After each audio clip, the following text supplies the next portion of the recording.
So here's the deal. I haven't posted anything since the March vlog, and I haven't edited anything since the March vlog either. I have a lot of catching up to do, basically. But I also feel like I needed to do a proper tie-up of my time in New York before I feel comfortable moving on with any of the other footage that I've managed to collect over the last 2 months. That said, the footage that I got from April and May in New York is a little bit lacking, because by that point, I almost forgot about the fact that I was vlogging altogether. This is gonna be more of a montage, but I did an interview with Keith on our last day in the apartment, and I'm gonna put that up in here as well.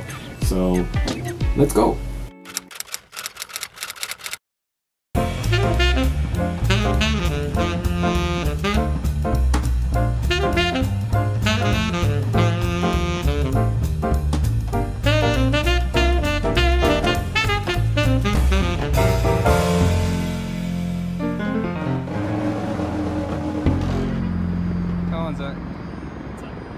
I'll wait for you.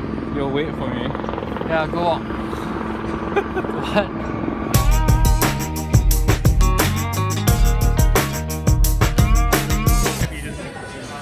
So why are you so afraid again, Zach? Because I'm a minority and they drag minorities off planes here.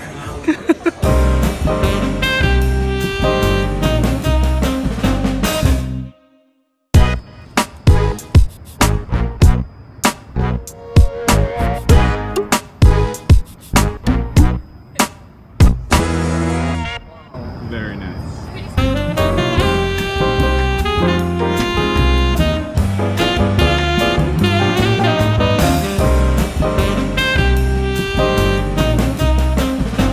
We are on our way to the UPenn Spring Fling. Hi! We're featuring Zed and Tinashe? Tinashe? Is that how you pronounce her name? I still don't know. I don't know. I'll see you guys tonight.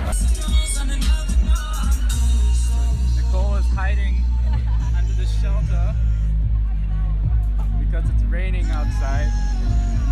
Great start to a concert, really.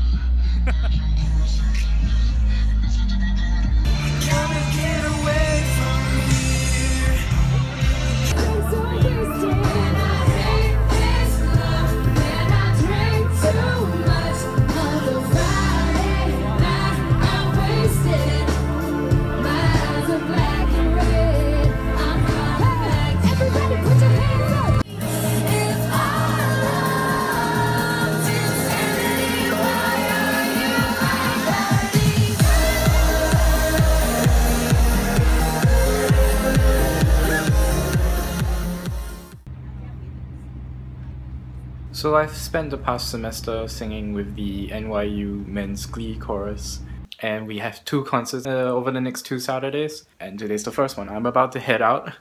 Big thanks to my uncle for bringing me my barbershop suit. I'm representing barbershop all the way today, so I'm wearing like my chorus shirt, and I'm wearing our quartet suit for the performance.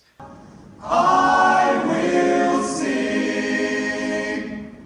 my God, I'll sing, oh, I will sing.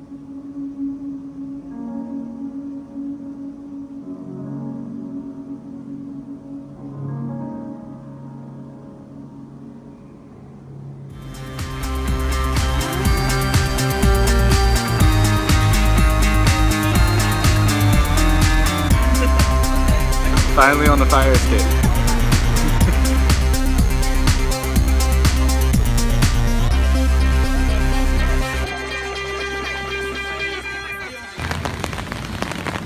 So it's my final weekend here in New York, and I wanted to go check out Smorgasburg because now that it's spring, things like outdoors. Today's my last weekend, and today it's raining.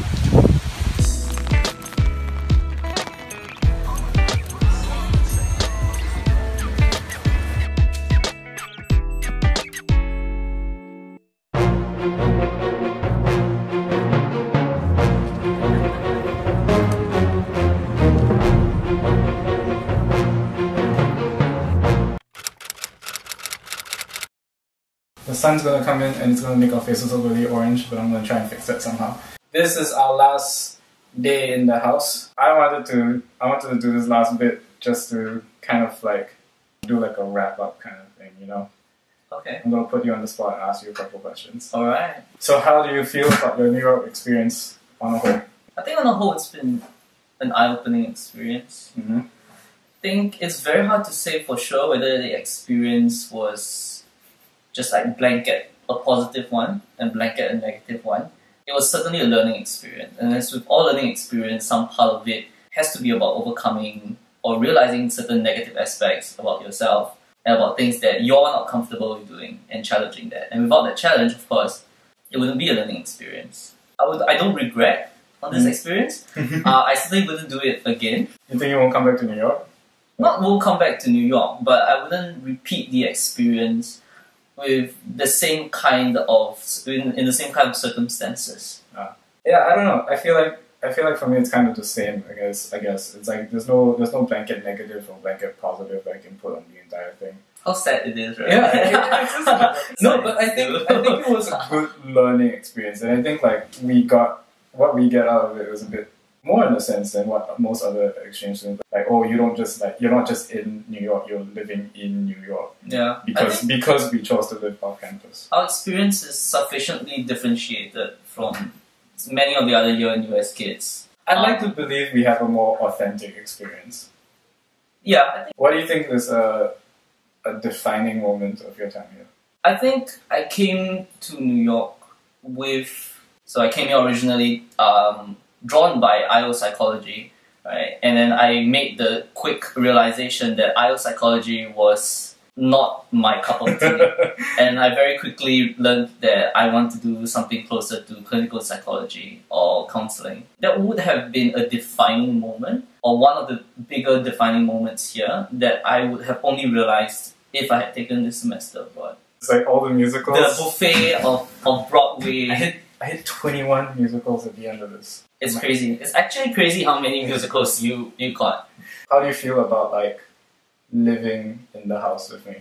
After 4 months of living with me. I think I've learned a lot about you. A lot of things that maybe I didn't want to. Living in close proximity with you is certainly quite an experience. We crossed that threshold of privacy just because of the arrangement of our house, where he has to walk through my room to get to his room, right? Which means that I have very little privacy. You remember at the start of the trip when we were sort of fighting who would get the bigger room, and then I was just like, okay, screw it, you can have the bigger room. Can you? And that turned out to be the best decision ever. Yeah. It kind of worked out. Rooming wise. Yeah. Living with Keith though. Oh, living with me. Living with Keith though took a lot of getting used to as well. And it was a lot of. I am deeply enigmatic. There were a lot of brief moments where we needed to like go find other people so that I could bitch about him and he could bitch about me. Like it was just kind of like that was the only way we could stay in close proximity to one another. Stay sane. Yeah. Keith has this thing where he doesn't like to pay attention. So I'll say things and then he'll forget about it like almost instantly. Or he'll say things and then he'll change his mind, or then like, this is a whole other video.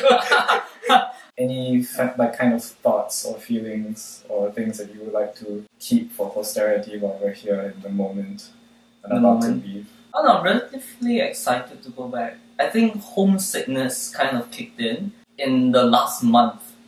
I think there's a big part of it was that like the knowledge that, you know, going home was coming was also just kind of like these last couple of days I haven't felt homesick as much, because I think it's like the knowledge that I'm leaving soon and I still have all these things I wanted to do but I haven't been able to do yet. It's just like kind of pushed out of my mind. But I think like 2 weeks ago I was just like, I just need to endure 2 weeks and then I'll be home kind of thing. The last couple of days I had this dogged determination to do everything I could in my bucket list. And I think you had the same thing as well, right? Yeah, kind of. Just like, I had this musical... But I had this exam, you know, like it was just kind of like this stupid thing looming overhead. I don't know. I feel like a part of me still doesn't want to leave.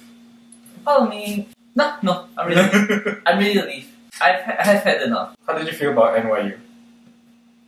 NYU's different, certainly.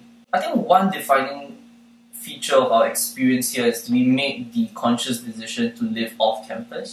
And that decision did make quite a difference in terms of the kind of community and opportunities we had in terms of social circles and networking in NYU. Can I just say, like, I was actually really disappointed in myself. Like, most of the new people we got to know here were from the Singaporean society. I was actually really sad about it. I mean, okay. it's nice, and I'm glad to have met them. They're great people, but it's just kind of like, I used to scold people all the time for like going abroad and then only hanging out with other Singaporeans, and we totally did that. I'm fine with that. I'm very comfortable with cognitive dissonance. I'm quite glad to be going back to Singapore. I think one thing I really miss is food, and cheap food. Everything in New York is so bloody expensive. I'm not going to be complaining about Singapore MRT for the rest of your life. 3 months. 3 months. 3 months, or until the next major train breakdown. What's the first thing you're gonna eat once you land? I don't know. I already have sort of a soft itinerary of people whom I'm going to meet. But you don't know what you're going to eat? And the food that I'm going to eat. Like, a couple of my friends will be hitting ECP. I have another friend whom I always eat dumplings with, so we're gonna go eat dumplings again. Satay with Jose. You know how some people you associate common food with, right? And yeah, I already have sort of a soft itinerary of people I plan to meet and a list of food I eventually plan to eat as well. See, I land at like 6:50 in the morning, and so my breakfast is like, the first thing I'm gonna do is economic kway teow. Because like, I legit tried so hard. I tried like 2 times to make my own economic kway teow and like, noodles there's no kway teow here. He used angel hair to make mee goreng, which didn't turn out that bad. Just actually, it tasted pretty good, right? Copious amount of soya sauce. You shoved into it. No, it wasn't just soya sauce. It was also oyster sauce. Yeah, it was just everything. You're just like, I'm going to make this pasta taste as Asian as possible. And then it became bihun, it became mee goreng. It worked, okay? But you know what? Someone told me the other day that you could find char kway in Chinatown, and we just never explored it. I don't know. I feel very sad. I'm looking forward most to just being dependent again, because like these 4 months of independence it's been a good learning experience, but it's also been a complete pain. And I'm looking forward to being taken care of. My mom will see this and she'll be like. So you guys had John Oliver. You also did Trevor Noah. I did Trevor Noah. And I did Stephen Colbert and we did Seth Meyers together. We never got around to doing Jimmy Fallon. I really wish we had gotten to know about our time here earlier, then I could have signed up for Saturday Night Live. That would have been really, really cool. It would have. Yeah. Alright, so that's it from us in New York. That's it for New York, really. We still haven't caught Hamilton. I don't know where this vlog is going to go from here on out, because like my summer plans are basically like, I have no summer plans. No, you have the RCX trip. You can follow orientation. Yeah, but that comes at like July. We already waved the camera. I know. You have a ending. Okay, end it. Bye. And so that's it for Study Abroad. From here on out, it's just stuff that's happening in Singapore. See you then.